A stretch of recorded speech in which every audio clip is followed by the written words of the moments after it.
Քանի զինծառայող է զոհվել 44-օրյա պատերազմի ընթացքում, 6 տարի շարունակ տարբեր թվեր չարչրկվեցին։ 44-օրյա պատերազմում զոհվել է 3755 զինծառայող։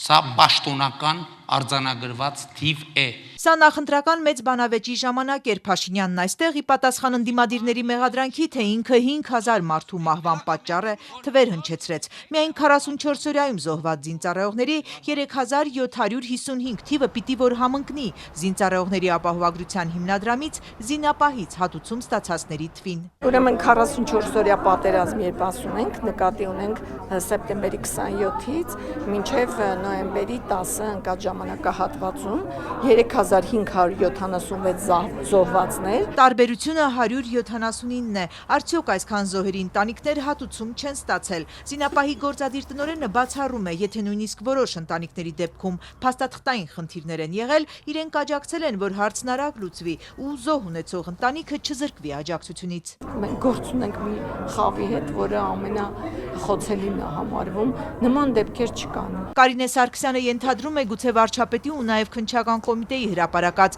3755-ի մեջ նաև քաղաքացիական անձինք են ներառված, որ զոհվել են 44-օրյայում։ Նրանք զինապահի շահառու չեն։ Եթե մարդը գիտի, որ գումար է դրա համար ստանալու, այնուամենայնիվ կդիմեր եւ կստանար։ Այդ բոլոր թվերը շահարկումներ են։ Այդ կարող է այդ թվերի մեջ քաղանձինք են, մենք դրանց մասին լիազորված չենք որևէ պարզաբանում տալու։ Ոչ, Փաշինյանը միայն զոհված զինծառայողների մասին էր խոսում։ Ինչու է հերթական անգամ խառնաշփոթ ստեղծվում պատերազմական զոհերի տվյալների շուրջ։ Տարիներ շարունակ, երբ ընդդիմադիրները ու այդ ժամանակ նրանց թվում 44-օրյա պատերազմում զոհված դիպուկահար Աբգար Նազարյանի հայրը, պատգամավոր Գեգամ Նազարյանը պնդում էին, 44-օրյայի զոհերի տվյալները պիտի հրապարակվեն անուն ազգանուններով, մեկ միասնական հարթակում։ Փաշինյանն այդ ժամանակ պնդում էր, այդ տվյալները հենց զինապահի հարթակում են, ոչինչ չեն թաքցնում։ Ճիշտ է, զոհվածների մեր նահատակների անունները ինստիտուցիոնալ նախատեսված մեխանիզմով հրապարակել, դա զինծառայողների ապահովագրության հիմնադրամում արձանագրվող ցուցակն է, որը եւ անունները հրապարակվում է այնտեղ։ 44-օրյա պատերազմի զոհերի ամբողջական անուն նույնպես հրապարակվել է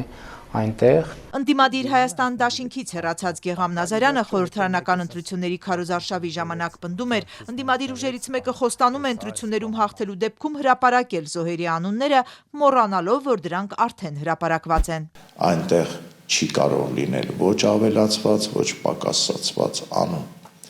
Այնպես որ նրանք, ովքեր ցանկանում են ծանոթանալ մեր հերոսների անցած ուղուն, իմանալ նրանց անունները, եթե գուցե ինչ-որ մեկը թիվ է ուզում ճշտել, կարող եք մտնել զինապահ հիմնադրամ, հիշում ենք բաժին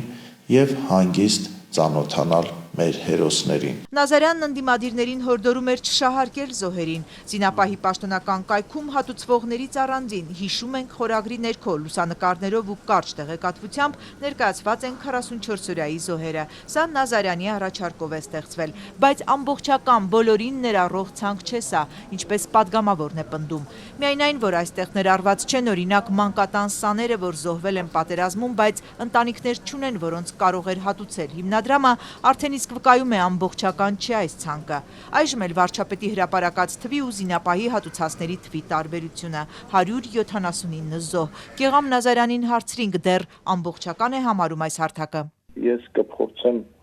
մեկ անգամ եւս ճշտել, բայց ենթադրաբար այստեղ այնա որ 3700-ի մեջ մտած է նաեւ այն անհետ կորածները, որոնք զոհված են, բայց հարազատները ինչ պատճառներով չեն ընդունում նրանց զոհված լինելու փաստը։ Նույնականացված, բայց այդպես էլ անթաղ մնացած շուրջ 80 մարմիններ կան։ Այս զինվորների հարազատներն իրենց զավակին, եղբորը, ամուսնուն զոհված չեն համարում, սպասում են, բայց սա էլ ոչ մի կերպ չի հիմնավորում 44-օրյայի զոհերի թվի տարբերությունը, որը կրկնակիից մեծ է։ Իրավապաշտպաններն ի սկզբանե էին պնդում զինապահի հարթակը, որտեղ միայն հատուցվողներն են, չի կարող դառնալ զոհերի ամբողջական ցանկ, եւ քանի դեռ չկա դա, զոհվածների թվի վերաբերյալ շահարկումները կանգ չեն առնելու։